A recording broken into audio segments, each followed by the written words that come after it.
Bonjour et bienvenue. Et si vous changiez votre approche des marchés? Gagner quel que soit le sens du marché, à la hausse, à la baisse ou même quand les marchés stagnent, ne pas passer son temps à chercher des opportunités mais le recevoir directement dans sa boîte email, c'est ce que je vous propose de découvrir aujourd'hui donc dans cette vidéo. Bienvenue sur Option Trading Tool, qui est une chaîne spécialisée dans le trading sur options et qui a pour but de vous faciliter le trading avec ce type de produit. Je suis Patrick, je suis développeur informatique et trader indépendant depuis plus de 10 ans et je me suis spécialisé dans les options. En tant que développeur, j'ai donc développé, pour ce qui serait nouveau évidemment sur la chaîne, j'ai donc développé des algorithmes de trading qui ont dans un premier temps été backtestés et qui tournent aujourd'hui sur les marchés et qui permettent ainsi de recevoir directement dans sa boîte email les opportunités générées par ces algorithmes. Donc ce que je vous propose de découvrir aujourd'hui, c'est ce que ces algorithmes ont réalisé en termes de performance sur le marché cette semaine.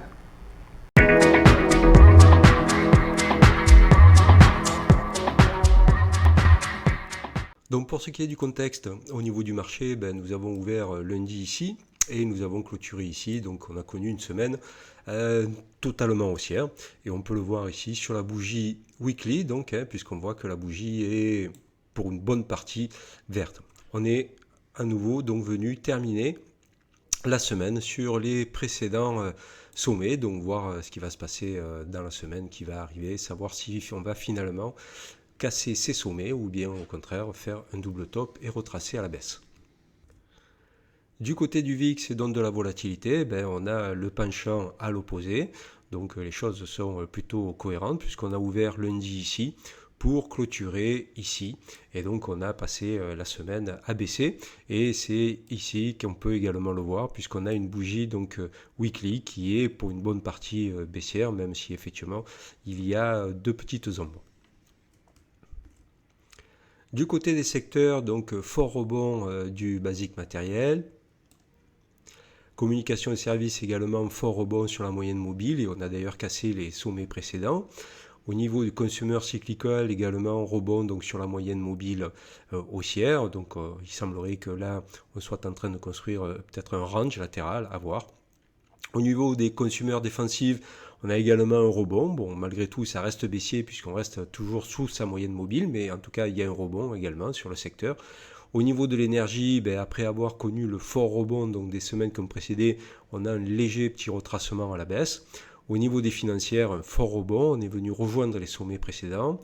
Au niveau des healthcare, fort rebond également, on est passé au-dessus de la moyenne mobile, donc globalement, ça reste malgré tout baissier, mais en tout cas, le rebond est quand même bien marqué. Au niveau des industriels, on a également un fort rebond qui a été prononcé. Les real estate, la même chose. Les technologiques, par contre, même si elles ont bien rebondi, on sent que le rebond n'est pas aussi important que la plupart des secteurs que nous venons de voir. Mais malgré tout, ça reste quand même haussier. Au niveau des utilities, également, comme les autres secteurs, un fort rebond.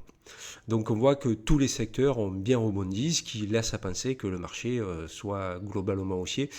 Quand on a certains secteurs qui montent, d'autres qui baissent, etc., c'est parfois souvent une rotation sectorielle qui s'opère, alors que là on voit que tous les secteurs sont à la hausse, ce qui laisse à penser qu'évidemment le marché semble être majoritairement haussier. Du côté des algorithmes, on a donc pour la semaine qui vient de s'écouler clôturé 145 opérations avec un taux de réussite de plus de 78% et un retour sur investissement de plus de 26%.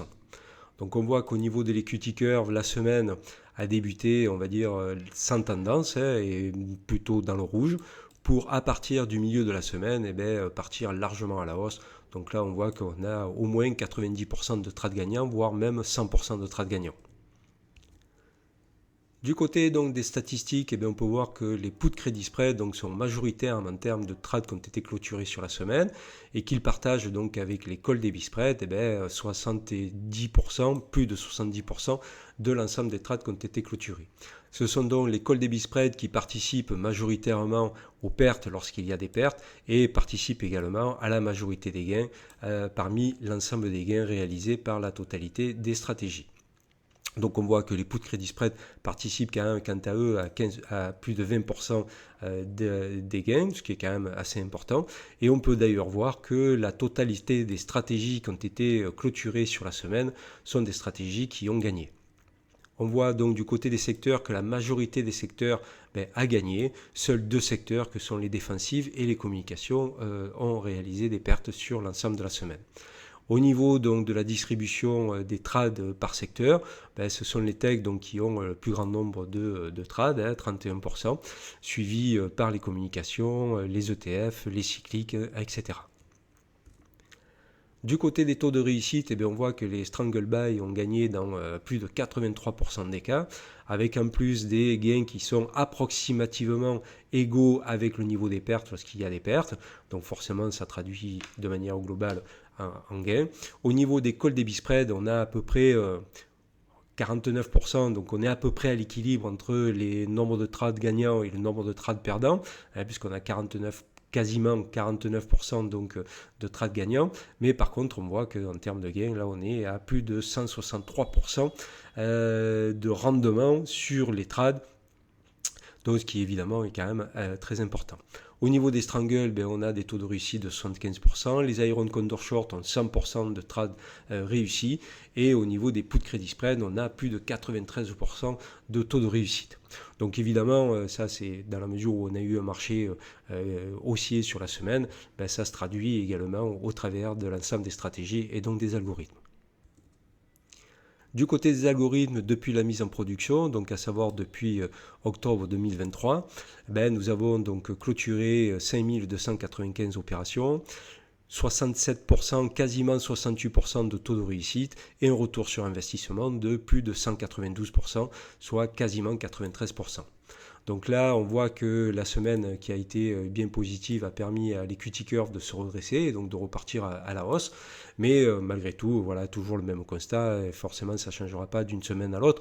On a toujours cette hausse quand même assez régulière et permanente pour l'instant, en tout cas, de l'equity curve, ce qui nous a amené évidemment à un ROI de 192%. Du côté des statistiques, donc depuis la mise en production, c'est intéressant de noter que c'est à peu près similaire avec ce qu'on vient de constater au niveau de la semaine, puisque ce sont donc les puts crédit spread qui sont majoritaires en termes de clôture de trade, suivi derrière par les call debit spread avec un total de plus de 76%, ce qui était à peu près ce qu'on avait tout à l'heure.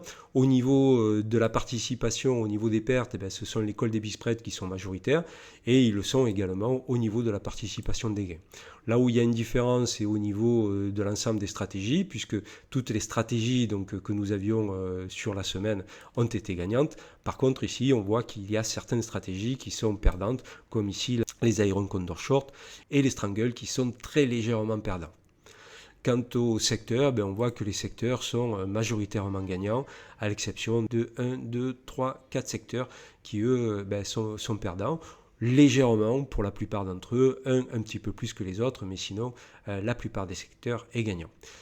Et au niveau de la distribution donc, des trades, on voit que ce sont les technologies qui ont donc, le nombre de trades le plus important, suivi des cyclicals, c'était je crois les ETF au niveau de la semaine, donc forcément il y a des distinctions qui peuvent être notées entre la semaine et la production, mais on voit que globalement quand même, les choses sont quand même plutôt cohérentes. Merci d'avoir suivi cette vidéo jusqu'au bout. Donc, belle performance des algorithmes puisque plus de 23% de rendement sur la semaine, ce qui est plutôt honorable et plutôt sympathique en termes de rendement.